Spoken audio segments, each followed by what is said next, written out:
a lot of times what you do in your life brings you to what you do later in life, but you really didn't know that when you were young, when you knew everything, right?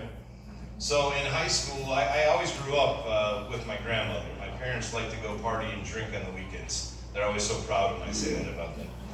When I was a kid, so they would drop me off at grandma's for the weekend. So 2-3 days, and then we'd be watching Lawrence Welk and the Beverly Hillbillies and Sanford and Son, which is my ringtone on my phone, by the way, Sanford and Son. I love that show. And so they dropped me off at grandma's, and we'd be talking and eating. She loved to cook. She was an old Polish lady, would cook the best Polish food in the world, and she raised me on the weekends. And that was awesome. I loved my grandma. I'd go to church with my grandma. My grandma would make me pray the rosary every night before bed. I mean, you know, you can be mad at your parents all you want, but your grandparents, you always love them no matter what, right? Yeah. So in high school, I saw my grandma go through the dementia process, unfortunately, one of the worst diseases around, right? Hopefully someday we'll come up with a solution for that. And so she went from living in her own house and losing her car keys and getting in car accidents and forgetting ingredients in food and the little stuff that you see. And then I saw her move into independent living, which many of you know is an apartment complex for senior citizens. And so she didn't last there very long because she needed a little more help. And so we moved her into assisted living. Many of you know what that is here, with nursing staff and nurses' aides, RNs, LPNs, doctors when they're needed. Although all the nurses do all the real work, we all know that, right? And nurses' aides, the backbone of America. So then it got to the point where she couldn't even be in assisted living anymore. She went into a group home, and then finally a nursing home. She had dementia so bad that she was in restraints at the end. But I have a funny story. It's kind of a sad story, but it's really funny in the end. I used to go visit her every day in high school. I'd get out of high school, and I'd drive my car to her group home, and I would sit at her bedside. Now, she didn't know who I was anymore. At least she didn't say my name, and she did know who I was. And she was sad and depressed a lot. And I always noticed she had a picture of me on her end table at the group home. And my picture always had food on the picture. So I'm a big guy, I love to eat. And so I went in there one day and I saw my picture and it had food on my face again, on the picture.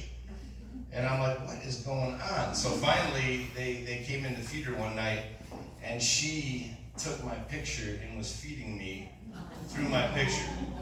So I don't know what that says. The last thing that my grandmother remembered on planet Earth is that I like to eat food. Okay, so that's why I do what I do. She was actually abused in a nursing home by a staff member, okay?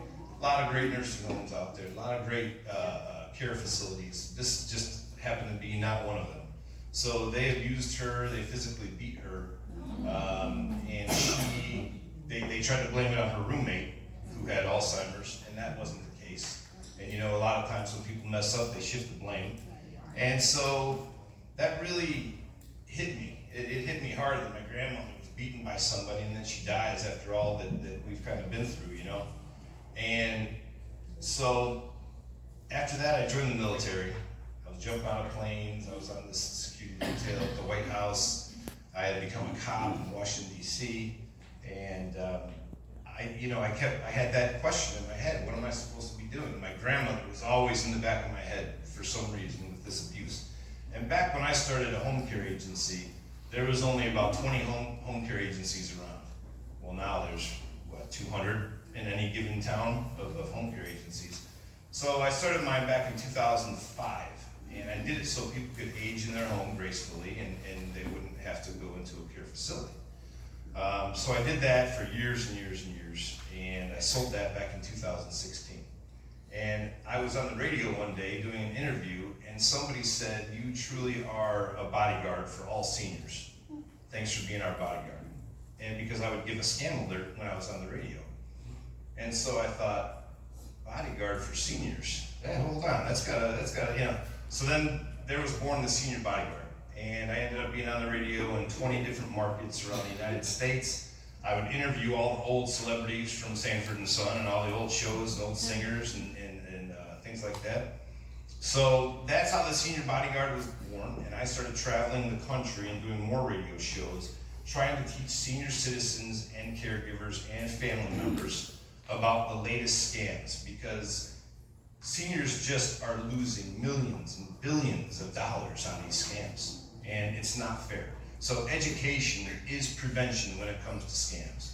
So please take what I say here today and take it home and take it to your neighbors and take it to, if you need to email me and get a copy of the speech or something. You know, I said a prayer last night. I said, as long as we help one person today not lose $10,000 or their last $30,000 so they commit suicide or something, you know. So as long as one of you guys just takes something home today, that's my goal. Anyone else ever get those things? Mm-hmm. You're a winner. And then in small print, this is what we will say if we draw your slip. People want money. People need money. People want to leave money to their loved ones. And it's tough out there. A lot of people don't have tons of money in savings. A lot of people are living paycheck to paycheck. But I'm going to die, and my kids are not going to have any money to live on. And that's what your heart and your brain is telling you, okay? So I had a lady, and she got a call, and she won $50,000 from the Canadian lottery, which is why I bring that up. All she had to do was pay $10,000 in taxes, and she could go collect her money. She paid it, because now she's going to have money to leave her daughter. So then she gets a call. Nothing happens for a month. She calls them, and they say, we're so glad you called. So she calls back a month later. The phone's out of order. No one's answering the phone. All her money and savings is gone. She doesn't tell anybody because she's embarrassed. Her daughter comes over, and she sees all the bills on the kitchen table unopened. None of them have been opened for a month. So she says, Mom, what's going on? So she's worried about dementia and Alzheimer's. She's forgetting to open her mail. So the lady breaks down. This was in Monroe, Michigan. She starts crying, and she tells her daughter she's so embarrassed. She lost all of her money in what she thinks is a scam. Her daughter calls the police. They do a 2-week investigation. It's a group that's out of Africa. Nobody even knows how to get there.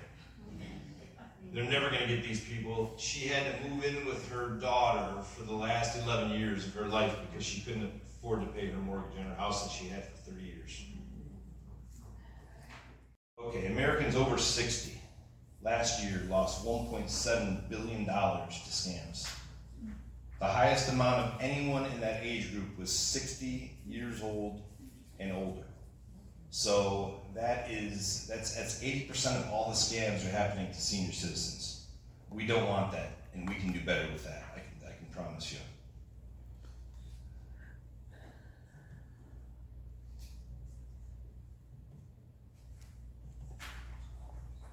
Older adults are less likely to be tech savvy.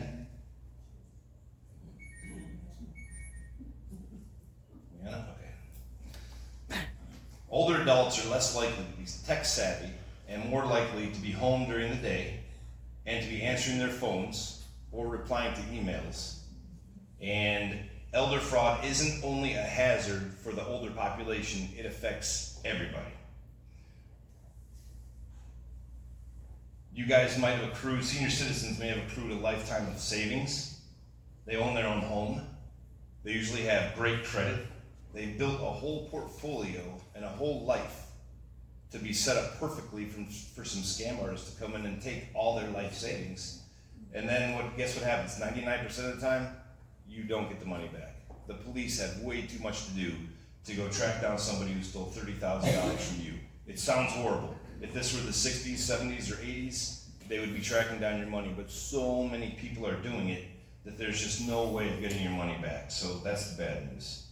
Also, you gotta watch family members can also be taken into these scams, because if you are co-signing for a fraudulent loan and you're the family member of a senior citizen, then you're gonna lose your money and your property as well when you get sued. Assets, you'll lose your credit score, so we just need to be diligent in what we do here.